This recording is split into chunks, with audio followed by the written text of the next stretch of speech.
Ross, thank you for being here. Your mom brought you in today, and I can imagine this is not where you probably plan on being today or this evening, right? Mm-hmm. Okay.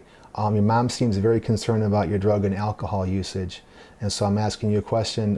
How do you feel about what's going on? Do you have any concerns about your usage right now? No, I don't think I have a problem. Okay. And so your mom kind of mentioned to me that you've been going through a lot. Are you working right now? No, I don't have a job. Are you going to school? No. Do you have a girlfriend? Yes, I do. Okay. And how does she feel about your drug usage? She seems to, get a little upset, but she puts up with it. All right, so we'll talk about that a little bit later. All I'm asking you to do is have an open mind. We're going to try to figure some stuff out together. My primary goal is to help you reach your full potential. So it's not even about drugs or alcohol right now, it's about life coaching. Mm-hmm. What do you know about the disease of addiction? Have you ever been told that term, it's a disease? No. All right, so basically for anything to be a disease, it must have symptoms and it must be treatable. That's according to the AMA, that's not according to me, right? And so imagine if a person had diabetes. Diabetes, high blood sugar is the symptom and it's treatable with insulin, right? Imagine a person's got addiction. They have all kinds of symptoms. Think about a person that's an addict. What are some physical symptoms of their addiction? Maybe they're homeless. Yeah, and they don't look so good, they don't smell so good, they don't dress so good, right? What are some mental symptoms of addiction in a full-blown addict? I'm not sure. Well, they probably have high anxiety, they have a lot of stress, but the primary thing they have going on is an obsession with the drug. I got a pocket full of heroin and I'm a heroin addict, what am I thinking about? Where do I get more heroin? If I'm an alcoholic and I got a beer in my hand, what am I thinking about? Where do I get more alcohol? So there's an obsession with the drug. Is that making sense? Yeah. So if I'm obsessed with something all day long, how will that affect my mind over a period of time? Maybe wear you out a little bit. Yeah, and so I'm stressed out, I'm worried, I'm anxious, and anxiety left untreated will morph into depression. So I have high depression, high anxiety, high stress, and basically I've made probably a lot of promises to stop. So what do you think I'm going to do all day long? More drugs. Make those feelings go away. Is that making sense? Mm-hmm. What about socially? How does being an alcoholic or an addict impact people's friends and relationships? I'm not sure. Well, you ever have a girlfriend complain about your drug usage? Yeah. No, there you go. That's an example of that. If you're getting high the correct way, she wouldn't have complained. You'll see where I'm going with this in a moment. What about legal symptoms? What are some of the kinds of crimes that addicts and alcoholics are arrested for? I mean, maybe stealing stuff. Yeah. But I don't do that. But what else? Possession charges? Drunk and disorderly? You see where I'm going with this? There's certain kinds of crimes that are associated with addiction, and then if you have those kinds of crimes, we think that something's going on with that person. What about financially? What happens to a person's finances over a period of time? Well, I would assume that all their money would go towards it. Yeah, we call it the high cost of low living. How much money do you have right now? 0. It has me concerned. What about spiritually? What's the impact of being a drug addict or alcoholic with regards to your morals and values over a period of time? I'm really not sure. Well, can you imagine a person that really believed in God when they were going to church and they begin to have this alcohol or drug problem, and over a period of time they can lose their faith in God? We got good girls that come from good households that turn into prostitutes because of heroin addiction. We meet guys that get into cocaine addiction and begin robbing banks, breaking morals and values. Look, the flu is really easy to treat. It only has physical symptoms. Addiction is very difficult to treat. It has physical, mental, social, legal, financial, and even spiritual symptoms all going on simultaneously. The main symptom of addiction is this: the inability to get high successfully. Is that making sense? Yeah. All right, so here's the deal. Guy comes into my office, he's a pot-smoking 15-year-old, right? And say, I can't understand why I'm here. He spends the first 20 minutes in this session telling me about how great marijuana is, how it's going to be legalized everywhere, and it cures every single disease known to man. Then he begins telling me that his hero is Bob Marley, and he plays guitar too, and that he should be left alone because he's going to be just like Bob Marley. And here's what I say: you aren't fucking Bob Marley, because when Bob Marley gets high, he never misses a concert. When you get high, you can't even go to school, you can't even get your work done, you can't even make your mom and dad happy, you can't even do your chores. Is that making sense? Yeah. So this inability to get high successfully is the hallmark of addiction. I got a little handout I want to go over with you. Let's have a look. in your opinion, if you don't mind, listen, I really appreciate you being here. Let's be honest. There's like about 10,000 other people that should be sitting in that chair, and they don't have the courage to be here, and you do. And I respect and admire that. So I want to thank you for being here and having an open mind. Appreciate it. So what's the first question say? What is the problem? So in your opinion right now, what is the problem that brought you into my office? I don't think there's a problem. My family thinks that I have a problem. Okay. So, Well, what about say if you keep using? well, she said that I'd be homeless. All right, so homeless would be the problem. All right. What needs to be changed? Well, I guess I gotta stop using drugs in order to stay at my mom's house. So, I guess I need to stop using drugs. Yeah, put it down, please. Remember, I'm going to ask you to try this out for a short period of time, maybe 90 days, and let's see where this goes. I think in the best case scenario, the drugs and alcohol are a big distraction in your life. I think in the worst case scenario, you got full-blown addiction going on. Okay. So how would it say on a scale from 0 to 10? What's that question say? On a scale from 0 to 10, how important is change? Yeah, so how willing are you to stay sober for the next 90 days? And you can be honest, just how you feel right now in this moment. I mean, I don't think I have a problem, but in order to move back in my house, I'll give it maybe a 5. Okay, I respect your honesty. How about the next question? On a scale from 0 to 10, how confident do you feel about making this change? What's your ability to make this change? What's your confidence level like from a 0 to 10? To be honest, I don't want to stop using. Okay. What's your confidence to stop for 90 days to keep a place to live? I mean, I'll give that a 5 too. Okay. How about the last question there? On a scale from 0 to 10, how ready do you feel about making this change? Yeah, what's your readiness factor? What's your sense of urgency right now? Well, I'd give that a 3. Yeah. I really don't want to change All right. what I have going on because I don't feel like this is an issue. Okay. So watch this. Change is very important. A lot of people study addiction, and that's really nice, don't get me wrong. But I think that studying change is a lot more important than it is to study addiction. So imagine if I was a cancer doctor, I'm your oncologist, right? And you come to me and you have cancer. And I spend 2 hours giving you your PowerPoint presentation about how you got cancer, how these environmental components played a role, how your genetics played a role, and you have cancer. This is the kind that you have, and here's what's going to do to you. Then I shake your hand and say, have a great day. What's missing in our discussion? Well, how do you treat it? That's the most important thing, right? Mm-hmm. So imagine if I was your cancer doctor and you said, well, how do you treat it? And I say, well, I don't know anything about that. A lot of people know a lot about addiction, but know very little about change, right? And so for change to happen, you got to have 3 components. And the acronym is WAR, willing, able, and ready. The willingness is the importance of change. The able factor is your confidence, and the readiness is your sense of urgency. Imagine if a guy comes to me, he's smoking cigarettes every day, he's been smoking for 20 years. He goes to his doctor, and the doctor says to him, if you keep smoking, you're going to die. You have emphysema, you have cancer. Guy comes into my office, I say, hey, what's going on? If I keep smoking cigarettes, I'm going to die. How important is it for you to stop smoking cigarettes? It's the most important thing in my life. How do you feel about your ability to stop smoking cigarettes?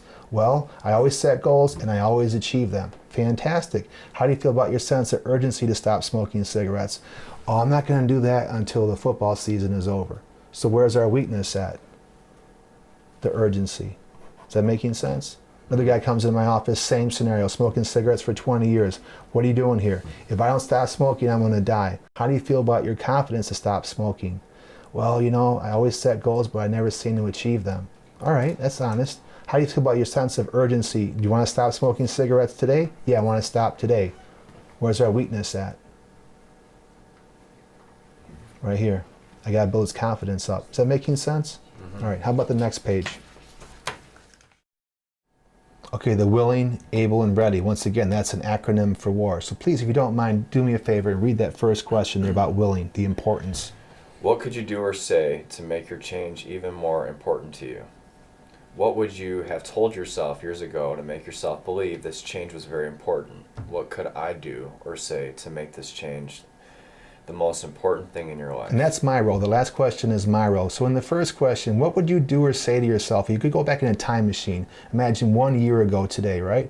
What would your advice be for Ross? I mean, with regards to smoking weed and taking pills and drinking. I think I would tell myself that it's going to sabotage my relationships with some girlfriends that I have. Okay. And, definitely, I'd tell myself that it's going to ruin my school because now I dropped out. Okay. Can we be honest? And I'm asking this question out of respect, though. Do you think that marijuana usage played a role in your ability to not complete school? Absolutely. Because before I started smoking, I actually did have good grades. All right. So please write that down. Imagine going back in that time machine and listing those things that are going to happen. Those would be very prescient statements. You know, you can talk about the future, your prophecy.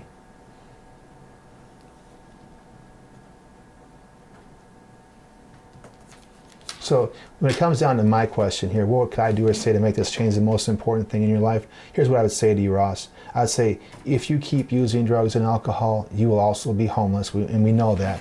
But on top of that, you're going to have a real big sense of loneliness and emptiness because you're going to push all the good people that love and care about you out of your life. So please write that down. You're going to lose all the good people. You have a history of addiction in your family, and mom and dad are fed up with this. And it's not fair, man. Remember, if your mom and dad's an alcoholic, there's a 400% higher chance that you're going to be an alcoholic. I hate to say this because basically they gave you this disease on a silver platter. But it's time to fight back. How about the next question about confidence in your ability?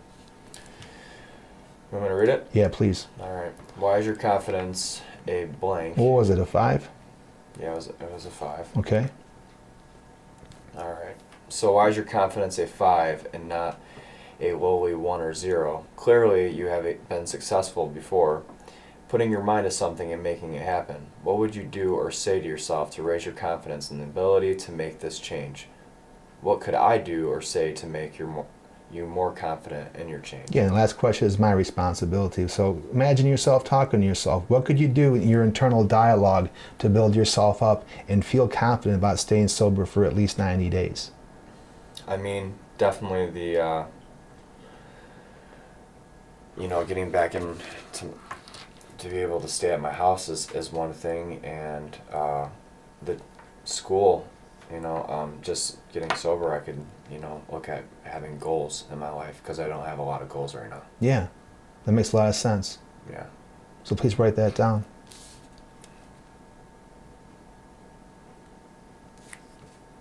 And here's the cool part. I know a little bit about you from your mom. You're a very talented musician. So how did you learn how to play guitar and play piano and play drums?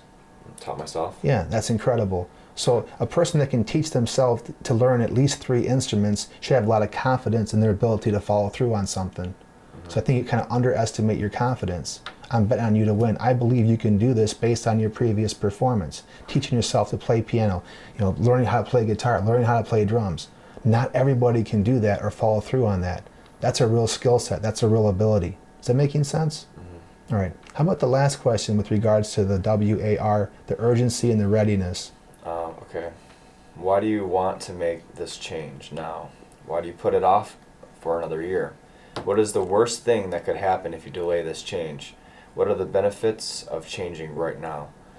And what could I do or say to make this point in time in your life the very specific moment to make this change? Yeah, so why not leave my office right now and go out and smoke some weed? Well, I mean, that wouldn't really help me too much with my circumstance. Right, so that's a bad idea. We can agree on that, right? Yeah. And so I appreciate you having an open mind, but so sense of urgency, do you want to do this now or you want to wait 5 years and give it a try then? I mean, given my circumstance, I think that I should probably give it a try. All right, so let's make this the most important thing in your life. Say the urgency, I want to start now. Just right here? Yeah. All right. And my feedback for you would be this. Fortune favors the bold. It's my favorite motto. It comes from the gladiators. Basically, if you want to be successful in life, if you want to make big things happen, you don't wait 5 minutes, you don't wait 30 days. You make things happen now. The journey of 1,000 miles begins with the first step. And so fortune favors the bold means that I want to try this new way of life, at least for 90 days, beginning right now. People that are successful in life don't procrastinate, don't keep delaying. Is that making sense? Yeah. All right. How about that next question after that about the ethnicity and nationality? Well, I mean, that's an obvious question. Just write it down. White American, right? Yep, white American. How about the next page?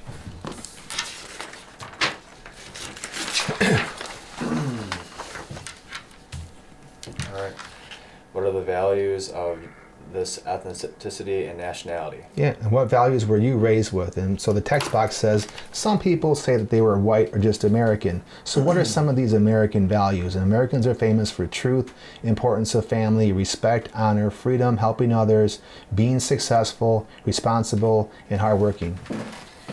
Well, I was always raised with integrity, Good. so I'll put that there. To be respectful to others.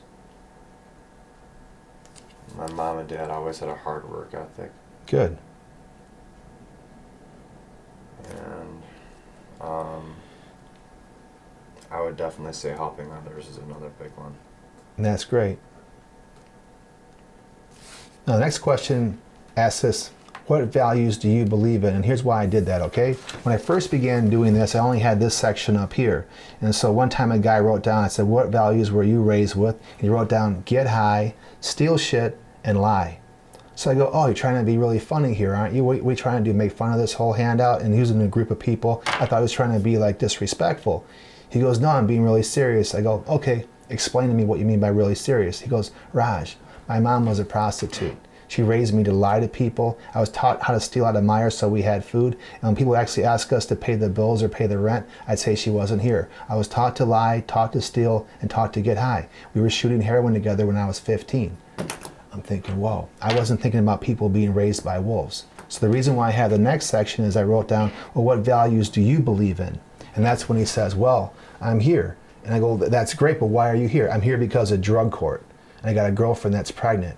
I say, well, so what do you want to do? Well, I want to be sober, I want to be a good father, and I don't want to be in jail. So write those down as your values. So sobriety, being a good father, and freedom. So for you, write down what 4 values matter to you the most. They can be the same as the ones above, or they can be different for yourself. All right. I'm going to keep integrity because I feel like in my drug use I've kind of lost a lot of that. Right. Honesty Mm-hmm. as well. It kind of goes together with integrity.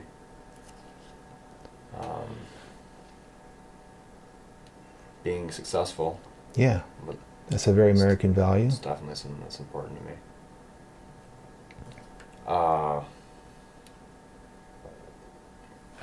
And responsible. Okay. I want to feel responsible. Those are great values. How about the next question? When you use drugs or alcohol, are you able to exhibit the values completely? Now be honest. No, I'm not. Okay, so please write down no. Is that no with an explanation point or just a regular no? It's probably no with an explanation point. All right, now let's go deeper. Why not? What is it about when you begin to abuse drugs and alcohol that interferes with the values that you just mentioned are very important to you? I think that, well, I know from trying to control my drinking and my drug use that every time I tend to pick it up, it's 0 to 100, and I end up neglecting everything that is important, Okay. like these values that you're talking about, and I end up just going into this isolation and neglect mode and just using. All right, so write those things down.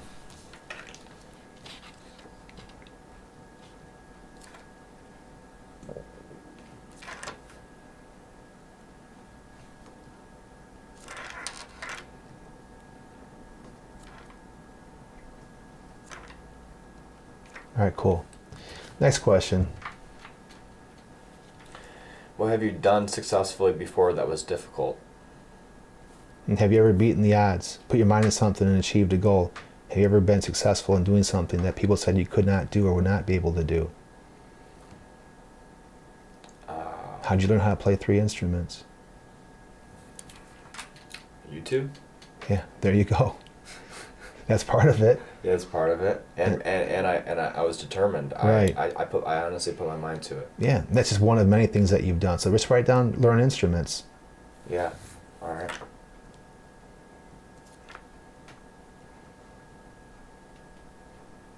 Yeah, and here's the fun part. What skills or abilities or traits made you successful in overcoming the odds and learning how to play? Was there determination a factor? Were you determined? Yeah. Okay. Absolutely. Did you practice? Every day. Okay. Did you learn from others by watching those videos? Yeah. So you were teachable, you were humble. You're also intelligent, you know that too. I seen your test scores. All right, next question. All right. Can these skills / abilities and traits be used to make your change? Yeah, can those things be used to help you stay sober for at least 90 days? Well, I mean, they could definitely be good as a good hobby, but I feel like I do play better when I'm high. Okay, but that's not accurate though. Remember, when you're intoxicated, it makes you believe things are when they aren't. I can kind of prove a point. Can you get high and speak French? No. Why not? I don't know how to speak French. Right, when you're sober, you can't do anything high that you can't do when you're sober. When you're high, it makes you believe you're able to do things, but you're not. Okay. I mean, it's the same thing with false confidence from drinking alcohol. A guy says, well, I can only socialize when I'm drunk. Those same abilities to socialize, those same people skills, they're already inside of you. The alcohol just makes you think that you have that ability, right? So when the anxiety comes down, when the internal dialogue gets better, you'll be able to do all those things without drugs or alcohol. Is that making sense? All right. So the answer is yes. Please write down yes. All right. Next question. What is the worst thing that would happen if you did change? So give me the worst case scenario. You stay sober for 90 days. What's the worst thing that's going to happen to you? I mean, to be honest with you, probably it'd all be good things. Well, how about maybe you're jealous of people that are still smoking weed? So maybe it's some jealousy or envy. Yeah. Write that I down. mean, I can see that. Other people write down that they might have some strong, uncomfortable feelings. They can't medicate with drugs or alcohol. Look, I want to cover both sides of the angle. We're going to be honest. There's 2 sides to this coin. What are the benefits of being sober? What are the liabilities of being sober? Right? How about the next question? This one is actually more important. What is the worst thing that would happen if you did not change? So imagine doing this for 10 more years. Where would you be? Well, I know immediately I'd be homeless right now. Okay, that's not a good thing. Don't have a job. Okay. So, So write that down. No job, homeless, no completion of school. And let's just be honest. A lot of people around this neighborhood are being arrested and catching charges. The odds are pretty high eventually you'd be arrested too. Remember, the police got to be right just one time. You got to be right every single time when you're using drugs, right? Okay, how about the next question? all right. Write a contract to yourself. How long do you commit to trying out your change? Yeah. So make a contract right now to yourself. This is not a contract for me. It's not a contract for your mom. And obviously going to NA and AA means you're going to be another method you can use to achieve your goal. What are you willing to try at this point? How much clean time you want to shoot for? Well, definitely want to be able to pass a drug test. So I'll do 60 days. Okay, that sounds fair. Go ahead and date it and go ahead and sign it.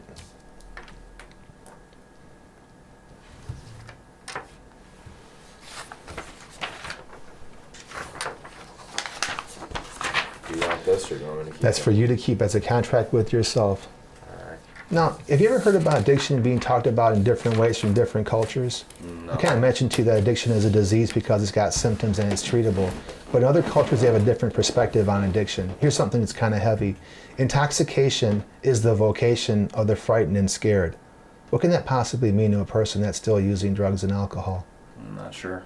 Well, basically what it's saying is that when people are afraid of adult roles, adult responsibilities, adult values and adult feelings and adult relationships, they're going to hide themselves in intoxicants. We call it Peter Pan syndrome. So you got a guy that's 30 years old and he's still smoking pot in his mom's basement and he's playing video games. So you interview the mom and you say, hey mom, why is your son smoking pot every day? Oh, he doesn't have a job. Why doesn't your son have a job? Oh, he can't pass a drug test. And they can do that shit for 10 years. You follow what I'm saying? It takes a great deal of courage, Ross, to not get high, right? This is the road less traveled. This is the more difficult path. Any coward can smoke a joint. Any coward can pop a pill. I'm not trying to be mean about people. I'm just being honest. This is the more difficult path. Is that making sense? So in the beginning, when people get sober, right? I hate to say it, but here's the truth. It almost always happens because of consequences. When you go to an AA meeting, some of these guys will rewrite their history, say, one day I was sleeping in bed, and I realized, oh my God, alcohol is a problem. No, that's some bullshit. Here's what really happened. You're about to lose your wife. You're about to lose your job. You had your second DUI. That's what's really going on. So people stop using drugs and alcohol in the beginning because of consequences. Now, later on, when you see them at meetings, probation is over with, they got the wife back, they got the job back, you ask the guy, well, why are you still going to AA?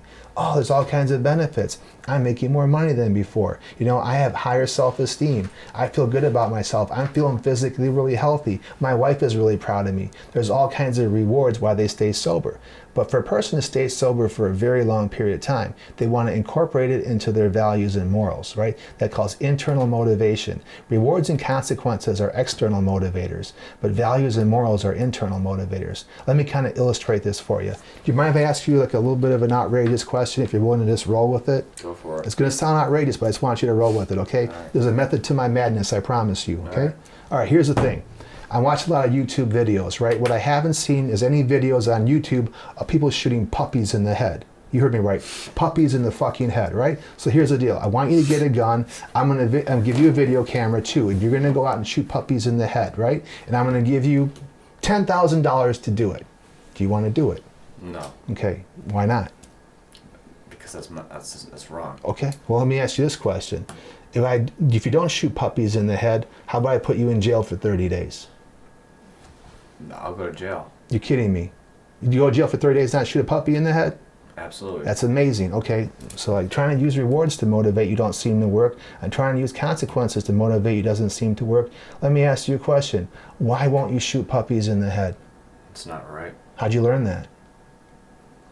Do you require a special class or a special organization to teach you that? No. So it's part of your morals and values, right? Mm-hmm. It's part of your moral compass. Mm-hmm. Doesn't require any education for you to know that shooting puppies in the head is wrong.